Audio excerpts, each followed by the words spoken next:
ஏர் கண்டிஷனர்ல remote வேலை செய்யலைனாக்கா எப்படி fault கண்டுபிடிக்கிறதுன்றத பார்ப்போம். இது இண்டெக்ஸ். கஸ்டமர் என்ன ஃபீட்பேக் கொடுக்குறாருனாக்கா ரிமோட் வேலை செய்யல, ரிமோட் பட்டன்ஸ் எதுவுமே வேலை செய்யல, ரிமோட் பேட்டரி கேசிங் ரஸ்ட் ஆகுது. ரிமோட் வேலை செய்யலைன்னா ஃபால்ட் ஈஸியாக கண்டுபிடிக்கிறதுக்கு சில கேள்விகள் கேட்கணும். ஃபர்ஸ்ட் கேள்வி, முதல் கேள்வி என்னன்னு கேட்டீங்கன்னாக்கா ரிமோட்டை தனியாக செக் பண்ணிக்கலாம். இது எதுக்கு அப்படின்னா ரிமோட்ல ஃபால்ட்டா இல்லை டிஸ்பிளே பிசிபியில் ஃபால்ட் இருக்கா அப்படின்னு கண்டுபிடிக்கிறதுக்காக. ரெண்டாவது, பேட்டரியை ரீப்ளேஸ் பண்ணிக்கலாம் அப்படின்னு கேட்கணும். இது எதுக்கு அப்படின்னாக்கா ரிமோட்ல ஃபால்ட்டா இல்லை பேட்டரியில் ஃபால்ட்டா அப்படின்னு கண்டுபிடிக்கிறதுக்காக. மூணாவது, ரஸ்ட் ஏதாவது ஃபார்ம் ஆயிருக்கா பேட்டரி கிளாம்ப்ல அப்படின்னு கேட்குறோம். ஸோ இது எதுக்கு அப்படின்னாக்கா பேட்டரி கேசிங்கில் ஏதாவது ஃபால்ட் இருக்கா அப்படின்னு கண்டுபிடிக்கிறதுக்காக. High frequency device, so like wifi இல்லை சிஎஃப்எல் லேப் வேற ஏதாவது பக்கத்தில் ஐடியூ பக்கத்தில் இருக்கா அப்படின்னு கேட்குறீங்க. இது எதுக்கு அப்படின்னாக்கா எக்ஸ்டர்னல் ஃபேக்டர், அதாவது வெளியில் இருக்கக்கூடிய பொருள் ஏதாவது அதை டிஸ்டர்ப் பண்ணதா, ரிமோட்டோடைய ஃப்ரீக்வன்சியை டிஸ்டர்ப் பண்ணதா அப்படின்னு கண்டுபிடிக்கிறதுக்காக. கடைசி கேள்வி, எல்லா பட்டன்ஸையும் ப்ரெஸ் பண்ணி பார்த்தீங்களா. இது எது கேட்குறோம் அப்படின்னாக்கா ஏதாவது ஒரு பர்டிகுலர் பட்டன் மட்டும் வேலை செய்யலையா இல்லைன்னா மொத்தம் எல்லா பட்டன்ஸும் வேலை செய்யலையா அப்படின்னு கண்டுபிடிக்கிறதுக்காக. ஏசி ரிமோட் வேலை செய்யல அப்படின்னாக்கா என்னெல்லாம் டிஃபெக்ட் இருக்கலாம்? முதல்ல பேட்டரி வீக்கா இருக்கலாம், பேட்டரி டெர்மினல்ஸ் ரஸ்ட் ஆயிருக்கலாம். ரெண்டாவது, ரிமோட் எல்இடி ஃபால்ட் ஆயிருக்கலாம், அப்படி இல்லைனாக்கா டச் பேட்ல கார்பன் டெபாசிட் ஆயிருக்கலாம். மூணாவது, டிஸ்பிளே பிசிபி அதாவது இன்ஃப்ராரெட் சென்சாரே ஃபால்ட் இருக்கலாம். நாலாவது, ஹை ஃப்ரீக்வன்சி இன்டர்ஃபரன்ஸ் அதாவது அதிக அதிர்வெண் இருக்கக்கூடிய ஒரு பொருள் ஏதாவது டிவைஸ் ஏதாவது இருந்ததுனாக்கா அப்போ கூட உங்களுக்கு ரிமோட் சரியா வேலை செய்யாது. சிஎஃப்எல் வைஃபை அந்த மாதிரி ஏதாவது இருந்தாக்கா அந்த டிஃபெக்ட்னால ரிமோட் சரியா வேலை செய்யாது. அஞ்சாவது, ஹை ஹியூமிட் கண்டிஷன் அதாவது ஈரப்பதம் அதிகமாக இருந்ததுனாக்கா ரிமோட் கண்ட்ரோல்ல அப்போ கூட ரிமோட் கண்ட்ரோல் வேலை செய்யாது. ரிமோட் வேலை செய்யாததுக்கான காரணங்கள் என்னன்றத கேட்டகரி வைஸ் பார்ப்போம். ரிமோட் கண்ட்ரோல் எலக்ட்ரானிக்ஸ்ல வரும், டிஸ்பிளே பிசிபி எலக்ட்ரானிக்ஸ்ல வரும். டிஸ்பிளே பிசிபில இருந்து ரிமோட் அந்த டிஸ்டன்ஸ்ல சரியா வேலை செய்யலைன்னா அது யூசேஜ்ல வரும். ரிமோட் கண்ட்ரோல் பேட்டரி லீக்கேஜ் அப்படின்னாக்கா அதுவும் யூசேஜ் பேட்டர்ன், கஸ்டமர் யூஸ் பண்ற முறை சரியில்லை அப்படின்னு அர்த்தம். என்விரான்மெண்ட் கண்டிஷனா சுற்றுச்சூழல், அதாவது இன்டோர் யூனிட் பக்கத்துல ஏதாவது ஹை ஃப்ரீக்வன்சி டிவைஸ் சிஎஃப்எல் பல்போ இல்லைனாக்கா ஒரு வைஃபையோ ஏதாவது இருந்தாக்கா அது சுற்றுச்சூழல் அப்படின்னு சொல்றோம். ஹை ஹியூமிடிட்டி கூட சுற்றுச்சூழல தான் வரும், அதாவது ஈரப்பதம் அதிகமாக இருக்கிற இடத்துல உங்களுக்கு ரிமோட் வேலை செய்யாது. ரிமோட் சரியா வேலை செய்யல அப்படின்னாக்கா என்னெல்லாம் பேராமீட்டர்ஸ் செக் பண்ணணும்? செக் பாயிண்ட்ஸ் அப்படின்னு பார்த்தீங்கன்னாக்கா பேட்டரி கண்டிஷன் ஃபர்ஸ்ட் பார்க்கணும். ரைட், பேட்டரி கண்டிஷன் சரியா இருக்கு அப்படின்னா அடுத்தது போயிடுறீங்க.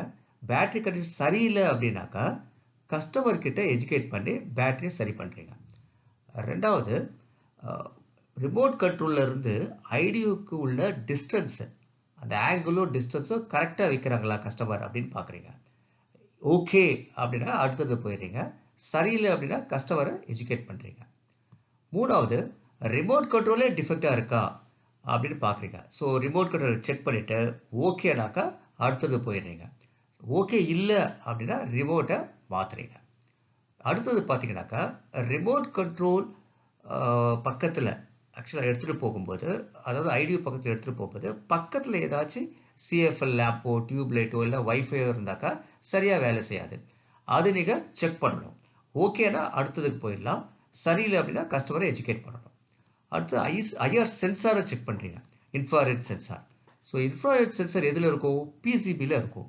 ஸோ டிஸ்பிளே பிசிபியும் ஐஆர் சென்சாரையும் ரெண்டத்தையும் செக் பண்ணுறீங்க. ஓகேனா அடுத்தது போயிடுறீங்க.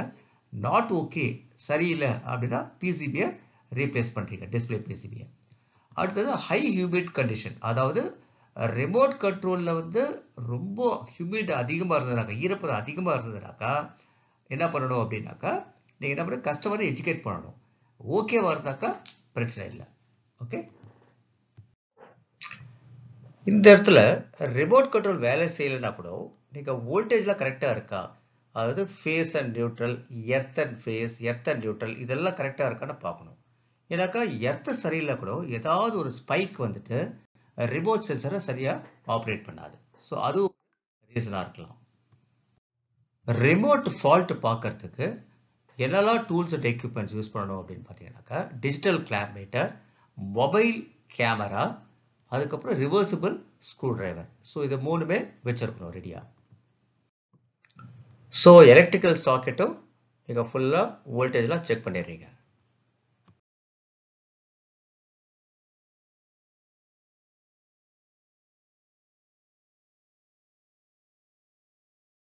அப்படின்னு செக் பண்ணுறதுக்கு கிளாம்ப் மீட்டரில் டிசி ரேஞ்ச் போட்டுட்டு இந்த பேட்டரிக்கு அக்ராஸாக ப்ளஸ் அண்ட் மைனஸ் வச்சிங்கன்னா 1.5 volts டிசி வரணும். ஸோ வந்துடுச்சு அப்படின்னாக்கா பேட்டரி நல்லா இருக்குன்னு அர்த்தம். ஸோ இந்த மாதிரி பேட்டரி செக் பண்ணிக்கலாம். அதுவே பேட்டரி கிளாம்ப்ஸ் இருக்கு இல்லையா இந்த ரிமோட் கண்ட்ரோலில், அதுதான் ரஸ்டாக இருக்கான்னு பார்க்குறேன். ஸோ ரஸ்டாக இருந்தாக்கா நீங்கள் கிளாம்ப்ஸை ரீப்ளேஸ் பண்ணணும். அதே மாதிரி யூஸ் பண்ணுற பேட்டரிஸ் வந்து நல்லா பிராண்டடாக யூஸ் பண்ணணும், நான் பிராண்டடாக யூஸ் பண்ணக்கூடாது. அதே மாதிரி ரிமோட் கண்ட்ரோல் யூஸ் பண்ணல அப்படின்னாக்கா பேட்டரியை ரிமூவ் பண்ணிடணும். ரிமோட் கண்ட்ரோலில் ஃபால்ட்டாக இருக்கான்னு கண்டுபிடிக்கிறதுக்கு ஒன்று மொபைல் கேமரா தேவை. அதே மாதிரி ரிமோட்டை ஃபுல்லாக கம்ப்ளீட்டாக, அதாவது கிளாம்ப்லேருந்து பேட்டரியிலேருந்து சென்சார்லேருந்து எல்லாத்தையும் ஃபிசிக்கலாக செக் பண்ணணும்.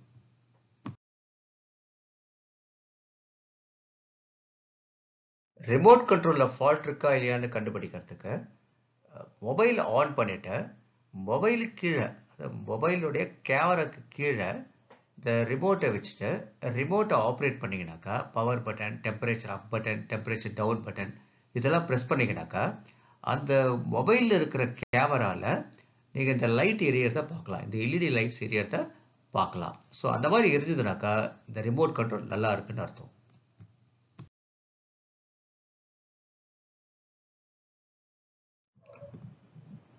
ரிமோட் கண்ட்ரோல் கவரை ஓப்பன் பண்ணிங்கனாக்கா இந்த மாதிரி டச் பேட்ஸ் இருக்கும். இந்த டச் பேட்ஸும் இருக்கும், ப்ளஸ் இந்த பிசிபியில் கார்பன் ட்ராக்ஸ் இருக்கும். இந்த கார்பன் ட்ராக்ஸ் வந்து மைல்டு, அதில் வந்து மாய்ஸ்சர் ஃபார்ம் ஆகிருக்கும். அப்படி இல்லைனாக்கா ட்ராக்ஸ் லைட்டாக ஷார்ட் இருக்கலாம். ஸோ அதுக்கு நீங்கள் என்ன பண்ணணும் அப்படின்னாக்கா பியூர் ஒயிட் பேப்பர் ஒரு டிஷ்யூ பேப்பர் எடுத்து லைட்டாக இது மேலே ரப் பண்ணிங்க அப்படின்னாக்கா அது மேலே இருக்கிற மாய்ஸ்சர், ஃப்ளக்ஸு, அதுக்கப்புறம் கார்பன் பார்ட் இதெல்லாம் இருந்தாக்கா அது லைட்டாக மைல்டாக வெளியில் வந்துடும். அப்போது ரிமோட் கண்ட்ரோல் ஒர்க் பண்ணுறதுக்கு சான்சஸ் ஆகுது. ஐடியாவில் உள்ள டிஸ்பிளே பிசிபிக்கும் ரிமோட்டுக்கும் உள்ள டிஸ்டன்ஸை ஸோ எவ்வளோ இருக்குன்றதை பார்க்கணும். ஸோ அதை வந்து மெஷரிங் டேப் வச்சு நீங்கள் பார்க்கலாம். ஸோ எந்த அளவுக்கு, எந்த டிஸ்டன்ஸில் வேலை செய்யலை, எந்தெந்த ஆங்கிளில் வேலை செய்யலை அப்படின்றது நீங்கள் வந்து ஃபஸ்ட்டு செக் பண்ணணும். ரிமோட் சென்சார்லேருந்து ஸ்ட்ரெயிட் லைனில் பார்த்தீங்க அப்படின்னாக்கா 7 மீட்டர் வரைக்கும் வேலை செய்யணும். 70 degrees ஆங்கிளில் ஒரு சைடில் வந்து 5 meters, இந்த சைடில் வந்து 5 meters வரைக்கும் வேலை செய்யணும். ஸோ இந்த மாதிரி வேலை செஞ்சாக்கா ரிமோட் நல்லா இருக்குன்னு அர்த்தம். ஐடியூ ரிமோட் சென்சார் பக்கத்தில் சிஎஃப்எல் லேம்ப் இல்லை டியூப் லைட் இல்லை வைஃபை ஏதாவது ஹை ஃப்ரீக்வன்சி டிவைஸ் அந்த மாதிரி ஏதாவது இருந்தாக்கா ரிமோட் சரியாக ஒர்க் பண்ணாது. ஸோ அதையும் நீங்கள் செக் பண்ணணும். ஸோ இங்கே பார்த்தீங்கன்னாக்கா ஒரு சிஎஃப்எல் டியூப்ஸ் ஸோ இதெல்லாம் வந்து இந்த ஐடியோ யூனிட் சென்சார் பக்கத்துலேயே இருக்குது. ஸோ அப்போ என்ன ஆகும், இது வந்து இந்த நாய்ஸ், இது கிரியேட் பண்ணுற ஹை ஃப்ரீக்வன்சி நாய்ஸ் வந்து இதில் இன்டர்ஃபியர் ஆகிட்டு ரிமோட் கண்ட்ரோல்லேருந்து வர ஃப்ரீக்வன்சியை அஃபெக்ட் பண்ணும். ஸோ அதையும் நீங்கள் செக் பண்ணணும்.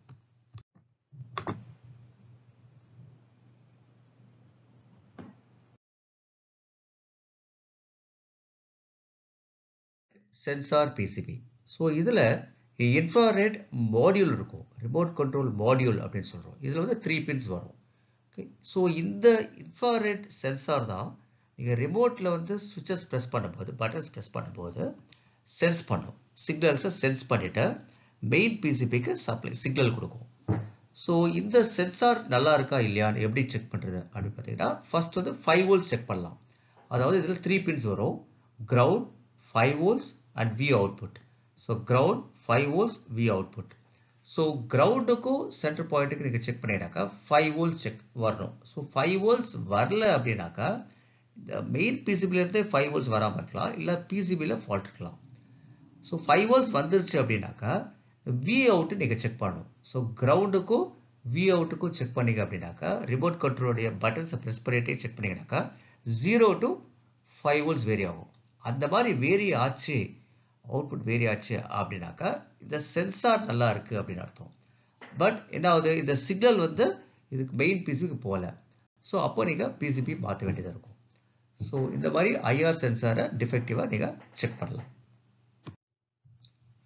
ஹை ஹியூமிடிட்டி கண்டிஷன், அதாவது ஈரப்பதம் அதிகமாக இருக்கிற இடத்துல ரிமோட் கண்ட்ரோல் சரியா வேலை செய்யாது. ஸோ அந்த மாதிரி இடத்துல ஹைக்ரோமீட்டர், அதாவது ஹியூமிடிட்டி செக் பண்ற மீட்டரை நீங்க வச்சு செக் பண்ணலாம்.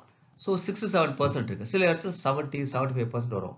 ஸோ அந்த மாதிரி இடத்துல ஹியூமிடிட்டி அதிகமாக இருந்தது அப்படின்னாக்கா ரிமோட் கண்ட்ரோல் சரியா வேலை செய்யாது. ஸோ எங்கெல்லாம் ஹியூமிடிட்டி அதிகமாக இருக்கோ அந்த இடத்துல ரிமோட் கண்ட்ரோலை ஒரு கவர்ல போட்டு ஆப்ரேட் பண்ணலாம். அப்போ ரிமோட் டேமேஜ் ஆகாம இருக்கும். இந்த வீடியோ பார்த்ததற்கு மிக்க நன்றி.